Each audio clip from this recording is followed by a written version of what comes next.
बलिदान भाग 3 पार्ट 9। दक्षिणी अमेरिका, धर्म के कारण जो सताए गए। मत्ती 5:10-12। दक्षिणी अमेरिका के कोलंबिया देश में रोमन कैथोलिक लोगों का राज्य है। गत कुछ वर्षों से इस देश में प्रोटेस्टेंट लोगों पर अनेक अत्याचार किए गए हैं। स्त्री, पुरुष और बच्चों पर इतनी निर्दयता के साथ अत्याचार किया गया है कि सहसा विश्वास रखना कठिन हो जाता है। परंतु यह विश्वासियों ने अपनी विश्वास योग्यता, साहस और दृढ़ता का जो परिचय दिया है, उसको देखकर परमेश्वर की स्तुति से हृदय भर उठता है। एक समय एक मेयर ने एक नौजवान से कहा, प्रोटेस्टेंट धर्म को तुमने स्वीकार कर लिया है, अतः तुम इस बात की आशा रख सकते हो कि तुम्हारे पैरों के नीचे की भूमि फट जाएगी और कमर तक तुम गाड़े जाओगे। नौजवान ने साहस के साथ उत्तर दिया, मेरी कमर तक महाशय, ये तो बहुत अच्छा होगा, क्योंकि प्रभु यीशु मसीह की गवाही देने के लिए कम से कम मेरे होठ तो बाहर ही रहेंगे। नीचे हम 4 विश्वासियों का, जिनके ऊपर घोर अत्याचार किया गया, वृतांत दे रहे हैं। यह वृतांत उसमें से ही एक भाई ने लिखा है। राष्ट्रीयता की दृष्टि से इन 4 भाइयों में से 3 कोलंबिया निवासी थे और एक ब्रिटिश थे, परंतु मसीह में वे सब एक थे। अपने प्रिय प्रभु के कारण ही उन्होंने एकत्रित दुख उठाया था और उसके अनुग्रह के द्वारा इन दुखों पर विजय प्राप्त की थी। वे सन 1951 के गर्मी के दिन थे।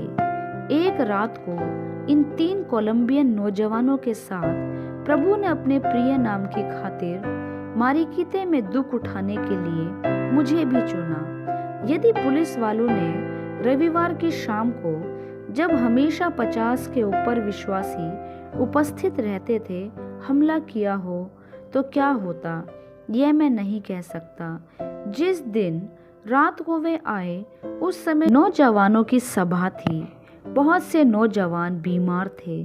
2 नौजवान सभा में उपस्थित होने के लिए आ रहे थे, परंतु किसी कारणवश अपने अपने घर लौट गए। एक नौजवान अपने घर को छोड़ने पर ही था कि अंतिम क्षण उसे यह महसूस हुआ कि वह अपना घर ना छोड़े, इसलिए वह सभा में नहीं आया। एक नौजवान तो गिरजेघर के कुछ ही निकट तक आ पहुंचा और वहीं से फिर लौट गया। उस दिन रात को हम लोगों पर जो कुछ बीती, उससे उस सारे नौजवान को किसी न किसी कारणवश अदृश्य हाथ के द्वारा रोका गया था। सभा में जाने से पहले मैंने अपनी पत्नी के साथ एमी करमाइकल की एक पुस्तक में से एक अध्याय पढ़ लिया था। उस अध्याय के एक वाक्य ने मेरे दिल पर बहुत बड़ा असर किया। दुख तो रात भर रहेगा, परंतु प्रातः की किरणों के साथ आनंद का आगमन होगा। मैंने पुस्तक बंद करके प्रार्थना की थी और उस सभा के लिए हम घर से निकल पड़े थे। उस समय मुझे इस बात का ज्ञान भी नहीं था कि परमेश्वर ने मुझे ऐसा संदेश दिया है जिससे उस भयानक रात में आनंद और शक्ति मुझे मिलेगी। उस सभा में हम केवल 8 ही लोग थे। 2 लड़कियां, जिनकी आयु 14 और 15 वर्ष की थी, 23 वर्षीय शाउल, 22 वर्षीय गोंजाला और 19 वर्षीय जॉर्ज। इसके सिवा मैं, मेरी पत्नी और हमारा पुत्र लॉरेंस, जो उस समय केवल 6 वर्ष का था। सभा का आधा काम ही समाप्त हुआ था कि हमने बाहर से आने वाली भारी पैरों की आहट सुनी। 3 सिपाहियों को लेकर सार्जेंट अंदर आया। हम सब खड़े हो गए। सार्जेंट प्लेटफॉर्म की ओर बढ़ा, जहां मेज के पीछे गोझाला अपने हाथ में बाइबल लिए खड़ा था। उसने उस पुस्तक का नाम पूछा।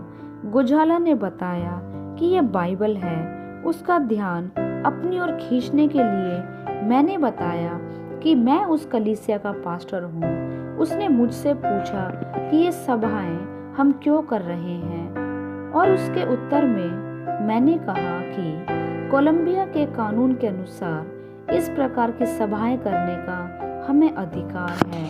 मैं उसके निकट ही खड़ा था, इसलिए मैंने देखा कि मेरे उत्तर को सुन उसके चेहरे पर कौन से भाव प्रकट हुए थे। उत्तेजना इतनी बढ़ गई थी कि उसे अपने आप को रोकना कठिन हो गया था। इसी समय पुलिस इंस्पेक्टर सीधे सादे पोशाक में, एक जासूस और एक अन्य नागरिक अंदर आए। सर्जेंट ने 3 बाइबल और एक गीत संग्रह इंस्पेक्टर के हाथ में देते हुए पूछा कि इनका क्या किया जाए। इंस्पेक्टर ने तिरस्कार दर्शाते हुए उत्तर दिया, ये तो बड़ी खराब पुस्तकें हैं, इनको जला डाला जाए। मैंने तुरंत उनसे कहा कि उनमें से एक बाइबल मेरी निजी बाइबल है और इसलिए उसे जलाने का अधिकार उन्हें नहीं है। सर्जेंट इसी की प्रतीक्षा कर रहा था। वह यही चाहता था कि हमारी ओर से किसी न किसी प्रकार का विरोध हो या प्रति उत्तर मिले। वह एकदम पीछे हट गया, मानो जमीन नाप रहा हो, और फिर बिजली के समान उसकी लाठी के 2 वार मुझ पर हुए। छोटा लॉरेंस जोर से चीखा। अन्य सिपाहियों ने भी हमारे साथ दुर्व्यवहार करना आरंभ कर दिया। मेरी पत्नी, छोटे लॉरेंस और दोनों लड़कियों को बाहर जाने के लिए कहा गया। एक सिपाही ने आकर अपनी राइफल के दस्ते से मेरे माथे पर प्रहार किया। इससे मैं पीछे जाकर ऑर्गन पर गिर गया। अपने आप को संभाल कर उठा ही नहीं था कि उसने मेरे दाहिने कान के ऊपर लाठी का प्रहार किया। फिर एक बार मैं नीचे गिरा। अपने आप को संभालते हुए और अपना लहू पोंछते हुए जब उठ खड़ा हुआ, तब मैंने देखा कि गोंजाला और जॉर्ज पीठ के बल लेटे हुए हैं और सिपाहियों के प्रहारों से अपने आप को बचाने का प्रयत्न कर रहे हैं। शाउल को इमारत के दूसरे हिस्से में ले जाया गया है। फिर सार्जेंट ने सिपाहियों को आज्ञा दी कि वे हमें बाहर ले जाएं। वहां हमें जमीन पर लिटाया गया और उन्होंने अपनी लातों का भरपूर प्रयोग हम पर किया। वे हमारे शरीरों पर कूदे और राइफलों के दस्तों से हमें कूटा। मैं सोच रहा था कि वे हमें मार डालना चाहते हैं। जो पड़ोसी आसपास इकट्ठे हुए थे, वे भी शायद यही सोच रहे होंगे। परंतु थोड़ी देर बाद सार्जेंट ने आज्ञा दी कि हमें वहां से भी ले जाया जाए। जाने से पहले गिरजे के दरवाजे पर तथा बाहर के फाटक पर मैंने ताले लगाने की अनुमति मांगी। मेरी पत्नी ने ताले लगा दिए। हमें इससे निश्चय है कि इससे आगे होने वाला नुकसान टल गया, क्योंकि कुछ ही देर बाद वे फिर वहां आए हुए थे और यदि दरवाजे खुले रहते तो वे ज़रूर सारी चीज़ों का सर्वनाश करते। मेरी पत्नी लॉरेंस और मैं एक दूसरे के सामने चुपचाप खड़े रहे और फिर हमने विदा ली। रात्रि के समय सिपाही हमें आम रास्ते पर से ले गए, जिससे सब लोगों को ये मालूम हुआ कि हमें गिरफ्तार कर लिया गया है। सिपाहियों के इस दुर्व्यवहार के प्रति बहुतों के हृदय में असंतोष की अग्नि जल उठी। दिल ही दिल में मैंने प्रार्थना की कि थाने में ले जाने के बजाय हमें सीधे जेल में पहुंचा दिया जाए, परंतु यह परमेश्वर की इच्छा नहीं थी। थाने में पहुंचने के बाद वहां के क्लर्क को यह बताया गया कि हम कम्युनिस्ट हैं। यद्यपि हम पर यह दोष लगाया गया था कि हम कम्युनिस्ट हैं, किंतु ये बिल्कुल स्पष्ट बात थी कि हम प्रोटेस्टेंट थे। इसलिए इस प्रकार का दुर्व्यवहार हमारे साथ किया गया था। फिर हमें वे पिछले आंगन में ले गए, जहां चंद्रमा का धुंधला प्रकाश छाया हुआ था। उनमें से एक आदमी अपने हाथ मसलता रहा और उसके साथ साथ यह कहता रहा, आज की रात तो ये आंगन बड़ा सुंदर दिखाई दे रहा है। मैंने ये समझ लिया कि हमारे लिए वह रात बहुत बुरी बीतने वाली है। फिर हमें यह आज्ञा दी गई कि हम दौड़ते हुए उस आंगन के चक्कर लगाएं। जब हम उनके निकट से गुजरते थे, तब लात, हंटर या राइफल के दस्ते का प्रहार हम पर होता था। बहुत देर तक यही होता रहा। फिर पानी भरे हौज में कूदने के लिए कहा गया। इसके बाद भीगे हुए कपड़ों से हमने अनेक चक्कर लगाए। इसके बाद हमारे हाथों में लाठियां दी गई और यह कहा गया कि हम एक दूसरे पर प्रहार करें, और यदि कोई अपने साथी पर पूरे बल के साथ प्रहार नहीं करता था तो इसकी सजा उसे वहीं मिल जाती थी।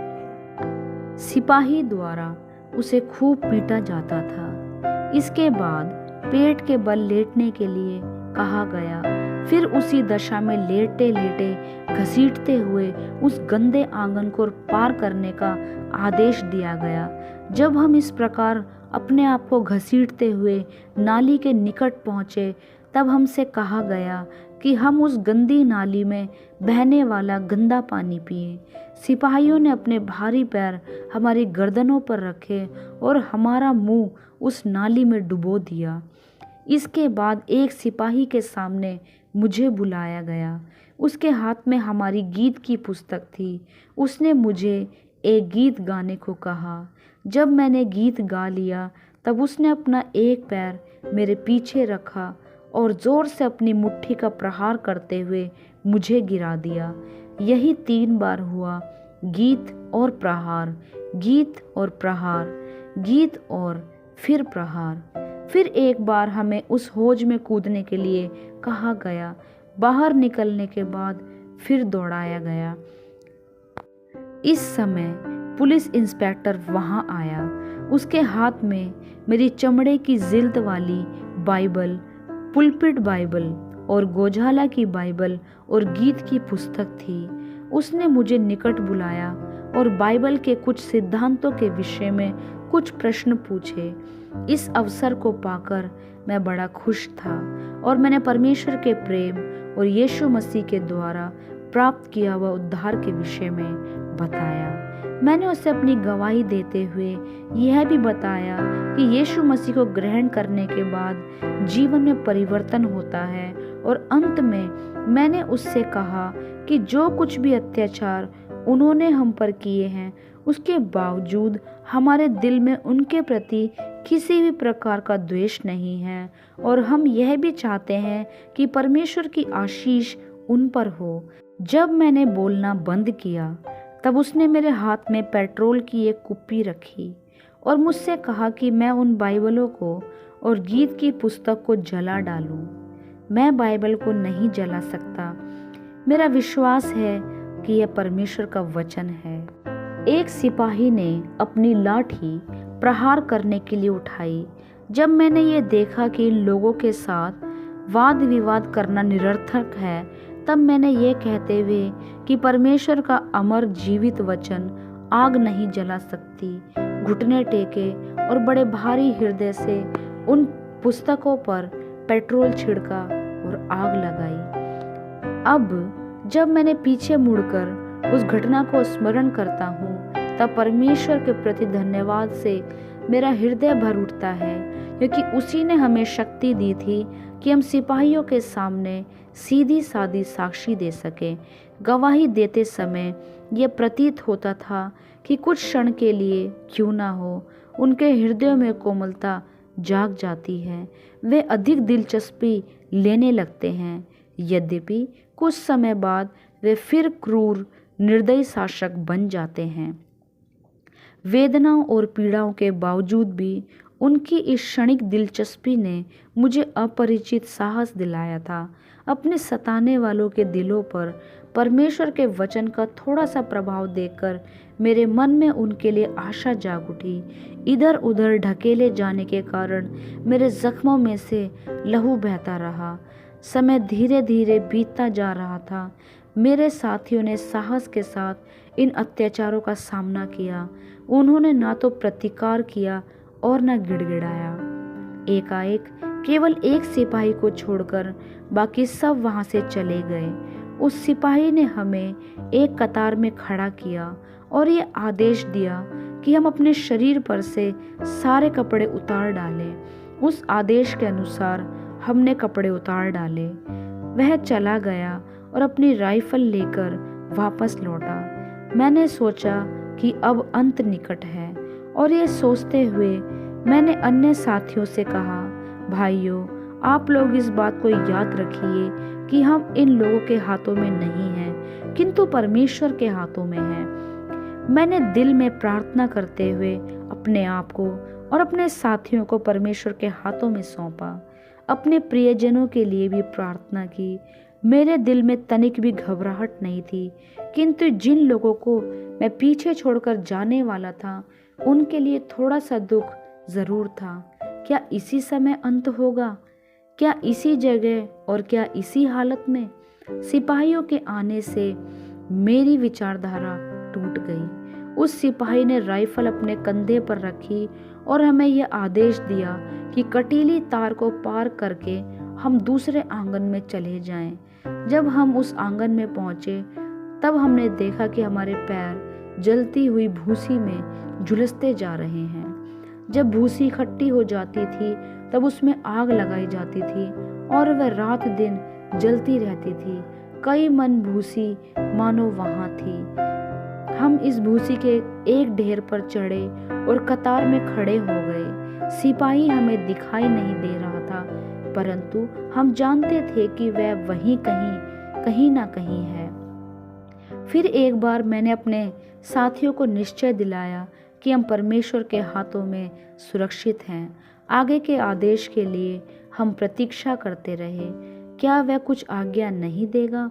कुछ समय बाद उसकी आवाज़ सुनाई दी। उसने हमसे भूसी में लेट लगाने के लिए कहा। भूसी की तपन के कारण हमारे शरीर झुलस गए, किंतु इससे अधिक हानि नहीं हुई। उसने हमें फिर आदेश दिया कि हम उसी भूसी में जाकर लेट जाएं, जो जलाई नहीं गई है। जब वह हमें फिर थाने में ले आया तब हमें कितनी शांति मिली। इसमें संदेह नहीं कि परमेश्वर के हाथों ने हमें सुरक्षित रखा था। सिपाही के सामने हमें अकेले क्यों छोड़ा गया था?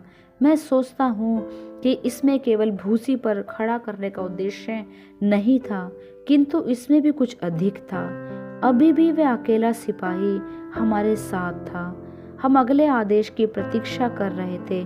उसने हमें फिर एक बार पेट के बल लेटने की आज्ञा दी। फिर एक बार उसी प्रकार घसीटते हुए आगे बढ़ने के लिए कहा गया। शरीर पर कपड़े रहते हुए यह कार्य करना अधिक कलेशदायक था, किंतु अब हम नंगे थे और आग में झुलसाए जाने के कारण हमारे शरीर भी कुछ ठंडाई चाहते थे। इसलिए यह कार्य अधिक कलेशदायक प्रतीत नहीं हुआ।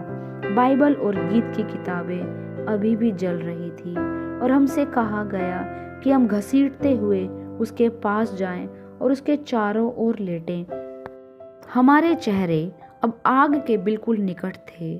उसी दशा में लेटे हुए, ज्वालाओं को फूंक मारते हुए किताबों के अवशेष जला डालने के लिए कहा गया। बहुत देर तक हम फूंकते रहे, जिससे हमारे चेहरों पर काफ़ी राख और चिंगारियां उड़ती रही। फिर हमें एक बार हौज में कूदने के लिए कहा गया और हमारे झुलसाए चेहरों को पानी से काफ़ी आराम मिला। पानी में से बाहर आने पर हमें कपड़े पहनने के लिए कहा गया। जिस रुमाल से मैंने अपना चेहरा पोंछा था वह लहू से भरा हुआ था, इसलिए मैंने अपने जैकेट से ही अपने शरीर को पोंछ दिया। हमारे कपड़े अभी भी गीले थे, परंतु कपड़े पहनने की अनुमति मिली। इस बात से हम बड़े खुश थे। कम से कम सभ्यता के कुछ चिन्ह तो हमारे शरीर पर दिखाई देने लगे। इसके बाद वह सिपाही हमें वहां से थाने में ले आया। वहां कोई भी नहीं था। गीले कपड़ों में हम थरथर कांप रहे थे। धुंधली सी आशा मन में जाग रही थी कि अब हमारी मुक्ति हो जाएगी। उस सिपाही ने मेरे साथियों से कहा कि यदि वे चाहे तो बैठ सकते हैं। वे बड़ी खुशी के साथ बैठ गए, परंतु मैं खड़ा ही रहा। एक सिपाही को छोड़कर बाकी सारे सिपाही आराम करने के लिए चले गए थे। हमें आशा थी कि थोड़ी देर में सर्जेंट और अन्य सिपाही आ जाएंगे। हमारी मुक्ति होना ना होना सर्जेंट पर ही निर्भर था। अधिक प्रतीक्षा नहीं करनी पड़ी।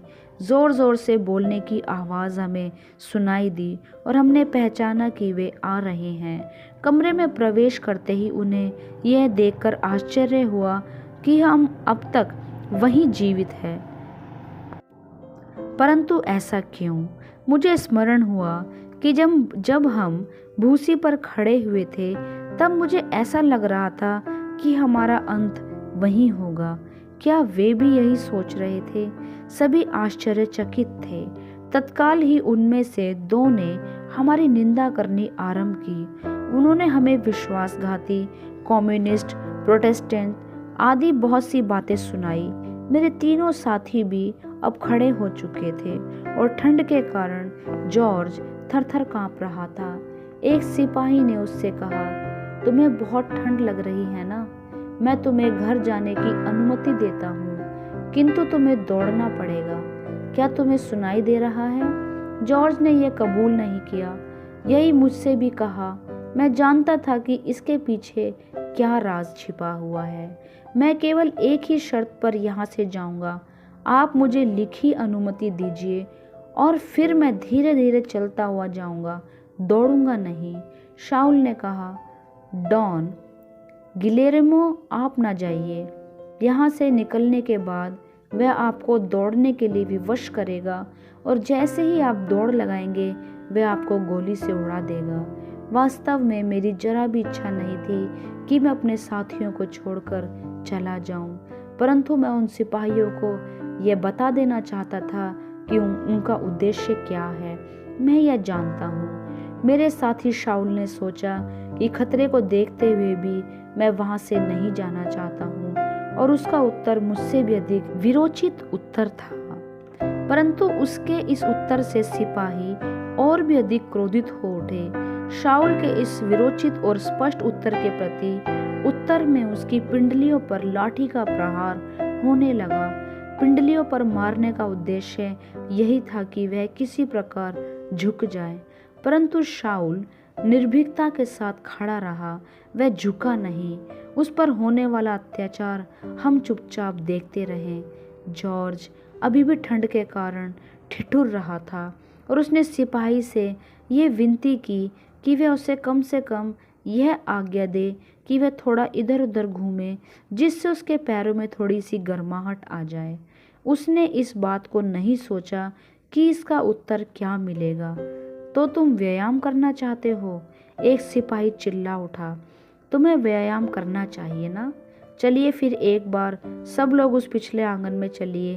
पिछले आंगन में जाने के बाद हमें दो दो करके अलग खड़ा किया गया और हमसे कहा गया कि हम एक दूसरे के साथ लड़ें। अपने हाथ में लाठियां लेकर वह हमारे पीछे खड़े रहे और ये देखने लगे कि हम ठीक से लड़ते हैं या नहीं। फिर एक बार हमें एक कतार में खड़ा किया गया। मुझे मेरे साथियों से अलग कर दिया गया और मेरे कंधे पर एक भारी बल्ला रखकर कहा गया कि मैं दौड़ते हुए उस आंगन में चक्कर लगाऊं। यह है तुम्हारा क्रूस, वे चिल्लाए।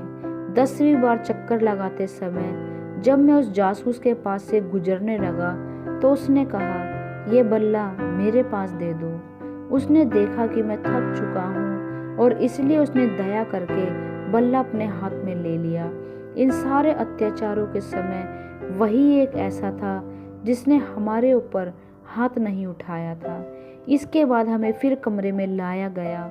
मैंने घड़ी की ओर देखा, 12 बजने वाले ही थे। एकाएक उनमें से एक सिपाही मेरी ओर देखते हुए चिल्ला उठा, तुम इन चारों में अधिक होशियार हो, तुम उपदेशक हो ना? चलो हमारे सामने आज उपदेश दो। बड़ी खुशी से मैंने कहा। फिर मैंने परमेश्वर के प्रेम, मनुष्य के पापी स्वभाव, पाप से छूटने के उपाय आदि बातों के विषय में उन्हें उपदेश दिया। जब मैं बोल रहा था तभी बीच में वह सिपाही चिल्ला उठा, बस करो, अब तुम अपने साथियों को उपदेश दो। सिपाही की यह बात सुनकर मेरा काफी मनोरंजन हुआ। इसमें संदेह नहीं था कि वे परमेश्वर की शक्ति का और उसके वचन का प्रभाव अनुभव कर रहे थे। चलो शुरू करो। शाऊल, जॉर्ज और गोजाला को मैंने बताया कि परमेश्वर का अनुग्रह हमारे लिए काफी है। फिर एक बार मुझे रोका गया, बस करो। वही सिपाही चिल्ला उठा। फिर उन्होंने मेरे साथियों से प्रश्न पूछना आरंभ किया, क्या तुम लोग इस मनुष्य से प्रेम रखते हो? क्या तुम लोगों को इसकी शिक्षाएं पसंद है? मेरे दो साथियों ने कोई उत्तर नहीं दिया। मैं उन्हें दोष नहीं दे सकता क्योंकि वे काफी दुख उठा चुके थे, परंतु शाऊल के रूप में सिपाही को प्रतिस्पर्धा मिली। 3 बार उसने यही प्रश्न पूछे और तीनों बार उसने यही उत्तर दिया, हाँ मैं चाहता हूँ, मुझे उनकी शिक्षाएं पसंद है। प्रत्येक बार उसके ललाट पर राइफल के दस्ते का प्रहार किया गया। उसने अपना सिर नहीं झुकाया। मुझे उसकी शांति देखकर विस्मय हुआ। इस कोलंबियन के चेहरे पर यीशु मसीह की आत्मा की चमक थी। जब उस सिपाही ने उसको पीटना बंद किया और मेरी ओर ध्यान दिया, तब मैंने परमेश्वर को धन्यवाद दिया। और तुम कौन हो? मैं यीशु मसीह का सेवक मात्र हूँ। मेरे इस उत्तर का पारितोषिक मेरे कंधों पर और पीठ पर कोड़े लगवाकर मुझे पीटा गया। अंत में उस भयानक कमरे से हमारी मुक्ति हुई। कड़ी चेतावनी देते हुए हमें बाहर लाया गया। यदि तुम भागने का प्रयत्न करोगे तो तुम्हें गोली से उड़ा दिया जाएगा। हमें एक काफी बड़े कमरे में बंद कर दिया गया। बाहर से ताला लगाकर जब वे लोग चले गए तब ऐसा लगा कि हम स्वर्ग में हैं। कमरे में कुछ गर्मी थी, किंतु हमारे कपड़े गीले थे, इसलिए यह गर्मी हमें अच्छी लगी। हमने अपनी पीठ दीवार से टेक ली और चुपचाप बैठे रहे। कुछ समय शांति से बिताने के बाद एकाएक शाऊल ने कहा, आइए हम प्रार्थना करें। प्रभु, यह तो कुछ भी नहीं है। यह कहते हुए उसने प्रार्थना आरंभ की। जो यातनाएं हमें दी गई उसके लिए उसने प्रभु को धन्यवाद दिया। उसने सिपाहियों के लिए और हमारे परिवार के लोगों के लिए भी प्रार्थना की। सुबह होते ही हमें मुक्त किया जाए, इसके लिए भी प्रार्थना की। फिर मेरे साथी कुछ देर तक सोते रहे, परंतु मैं सो ना सका। जब भी मैं सोने का प्रयत्न करता था, मेरे जख्मों से लहू बहने लगता था। इसलिए मैं बैठा रहा और प्रार्थना करता रहा। बार बार मेरे मन में यह वाक्यांश गूंजने लगता था, रात भर तो तुम्हें दुख होगा, परंतु प्रातः की किरणों के साथ ही आनंद का आगमन होगा। जब जब शाऊल नींद से जागा, हम दोनों ने मिलकर प्रार्थना की। दूसरे दिन सुबह ही उन चारों विश्वासी भाइयों को मुक्त किया गया। उन्होंने अपने सताने वालों को यह आश्वासन दिया कि उन्होंने उन्हें क्षमा किया है और परमेश्वर की आशीष उन पर हो, यही उनकी इच्छा है। इस लेखक ने आगे लिखा है कि किस प्रकार वह मारी क्वित्ते को छोड़कर कुछ समय के लिए अपने परिवार सहित बाहर गए। जब वे लौटने पर थे तब परमेश्वर का यह वचन उनके पास पहुंचा। वह उन्हें स्वर्ग स्थान में पहुंचा देता है। मारी क्वित्ते स्वर्ग स्थान। यह शहर तो हमारे लिए नरक के समान था, अनेक प्रकार की बुराइयों से भरा हुआ था। उस दिन रात में भयानक भावना हमारे दिल में समाई हुई थी। उसको निकालने के लिए हमें अनेक महीने बिताने पड़े थे और इस भावना से हमने छुटकारा पाया। वही नरक अब हमारे लिए स्वर्ग बन गया। जी हाँ, कोलंबिया में यदि कोई स्थान हमारे लिए अधिक प्रिय स्थान है तो वह है मारी क्वित्ते। विश्वासियों के बीच में फिर एक बार लौटकर आने का अवसर हमें मिला, इसलिए हमें बड़ी खुशी हुई। उस रात को जो अत्याचार किया गया था उसके कारण मेरे साथी अब भी बीमार थे। जिस अवस्था में हम अपना गिरजाघर छोड़ गए थे उसी अवस्था में हमें मिला। केवल थोड़ा सा गंदा हुआ था। सूखे हुए फूल मेज पर गिरे थे और फूलों के गमले टूटे हुए थे। आंगन से लेकर दरवाजे तक लहू के दाग हमें दिखाई दे रहे थे। इस गिरजेघर की सफाई की गई, पूरी इमारत को रंगाया गया और फिर एक बार आराधना होने लगी। हे यहूदा, अपना पर्व मान और अपनी मन्नतें पूरी कर। इस प्रकार परमेश्वर का वह छोटा सा भवन फिर एक बार खुल गया। सारे विश्वासी लौट आए। जब कोलंबिया में अत्याचारी मुहिम शुरू हुई तब जो लोग सुसमाचार के अनुसार अपना जीवन बिताना चाहते थे उनके सामने कठिन परीक्षाएं आई। परमेश्वर के एक भक्त ने जिस प्रकार यातनाएं सही, इसका वर्णन एक विश्वासी ने निम्नलिखित शब्दों में किया है। परमेश्वर का यह भक्त उस समय अविवाहित था और उसने अपने प्रभु के लिए बहुत कुछ सहा। कुछ दिनों बाद उसका विवाह हुआ और उसने मुझे पत्र लिखकर यह बताया कि अत्याचारी मुहिम इतनी तीव्र होती जा रही है कि उसे और उसकी पत्नी को कुछ समय तक अपना मुंह बंद रखना होगा। प्रार्थना के बाद परमेश्वर ने मुझे उसे यह लिखने के लिए विवश किया कि उस शहर में वही केवल एक परमेश्वर का भक्त है, इसलिए यह जरूरी है कि वह अपना काम चालू रखे।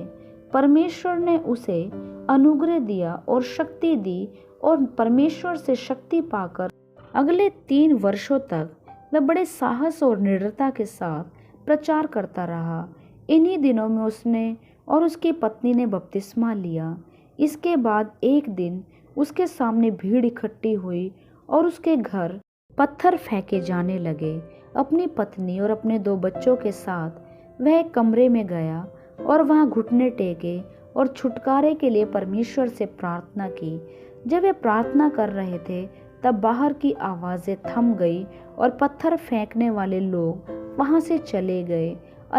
अन्य अनेक प्रकार से भी उसका विश्वास परखा गया। झूठे आरोपों के कारण वह 3 महीने तक बागोटा की जेल में ठूंसा गया, परंतु उसकी गवाही के कारण अनेक लोगों ने प्रभु यीशु मसीह को और उसके द्वारा प्राप्त होने वाले उद्धार को प्राप्त किया। जब अत्याचारी मुहिम अधिक बढ़ गई तब उसे परमेश्वर का यह वचन मिला कि इस समय वह इस शहर तथा जिले के अविश्वास प्रकट करने के कारण अपने पैरों की धूल झाड़कर वहां से चला जाए। एक के बाद एक अनेक परीक्षाएं उसके सामने आई, परंतु अनेक कलेश उठाकर वह परमेश्वर की सेवा करता रहा।